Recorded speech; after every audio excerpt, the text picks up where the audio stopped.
बिस्मिल्लाहिर्रहमानिर्रहीम। मोहतरम सामीन व नाज़रीन, आज की इस वीडियो में एक बहुत ही अहम मसला बतलाना मकसूद है, और वो ये है कि हम हरमैन शरीफैन में देखते हैं कि बहुत से लोग नमाजी के सामने से धड़ल्ले से गुजर रहे होते हैं, उन्हें कोई एहसास भी नहीं होता मक्का में, मदीना में। हालांकि दूसरी तरफ हमने हदीस में पढ़ा है कि नमाजी के सामने से गुजरना तो बहुत बड़ा गुनाह है, संगीन जुर्म है।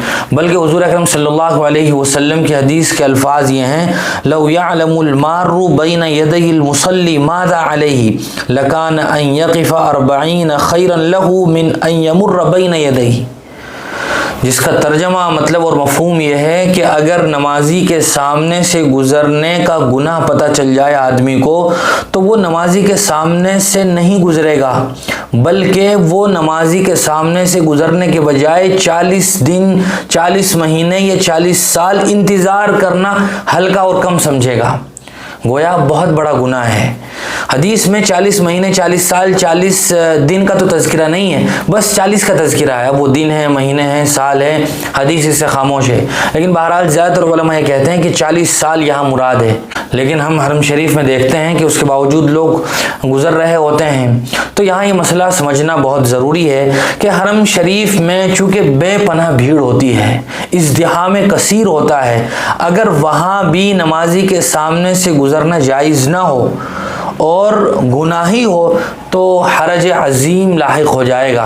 यानी बहुत मुश्किल हो जाएगा फिर लोगों के लिए वहाँ तवाफ़ करना और एक जगह से दूसरी जगह जाना, क्योंकि हर लम्हा वहाँ लोग मौजूद होते हैं। 24 घंटे में कोई भी मिनट खाली नहीं होती है कि वो जगह लोगों से खाली रहती हो। तो अगर किसी आदमी को यहाँ से वहाँ जाना है, या एक ही कोई आदमी तवाफ़ कर रहा है, काबतुल्लाह के गिर्द चक्कर लगा रहा है, और यहाँ कोई आदमी नमाज भी पढ़ रहा है, तो फिर तो कोई तवाफ़ ही नहीं कर पाएगा कोई भी आदमी, चूँकि हर लम्हा नमाज पढ़ रहे होते हैं लोग। इसीलिए उलमा ने तवाफ़ और हरम शरीफ में और मस्जिद नबवी में चूँकि बहुत ज़्यादा भीड़ होती है, ये गुंजाइश निकाली है कि वहाँ ये गुनाह नहीं है, चूँकि वहाँ बहुत ज़्यादा हरज हो जाएगा। इसलिए ये अगर मुमकिन हो कि नमाजी के सामने से गुजरे बगैर भी काम चल सकता हो, थोड़ा दूर से गुजर जाए या पीछे से गुजर जाने की गुंजाइश हो, तो फिर हमें अपने तौर पर ये कोशिश करनी चाहिए कि नमाजी के सामने से गुजरने की नौबत ना आए।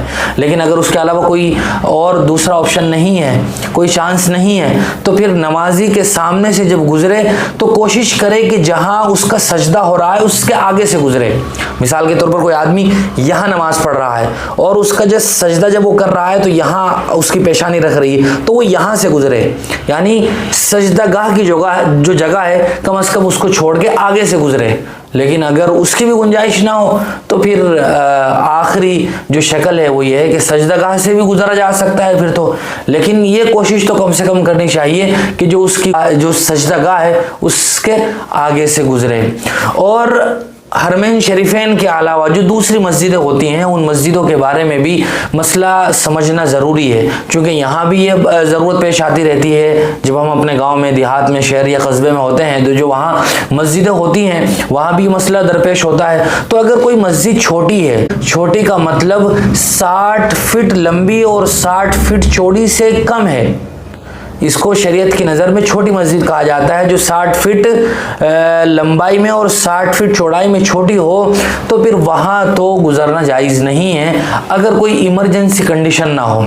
इमरजेंसी कंडीशन का मतलब ये है कि हम यहाँ बैठे हुए हैं, कोई आदमी नाबीना आ रहा है, और मैं अगर यहाँ से खड़े होकर उसको रास्ता ना बताऊं, उसकी उंगली ना पकड़ूं, तो हो सकता है वो दीवार से टकरा जाए या कोई खड्डा हो उसमें गिर जाए, तो फिर तो ये इमरजेंसी कंडीशन है, आदमी गुजर सकता है अगर पीछे से निकलने की कोई गुंजाइश ना हो।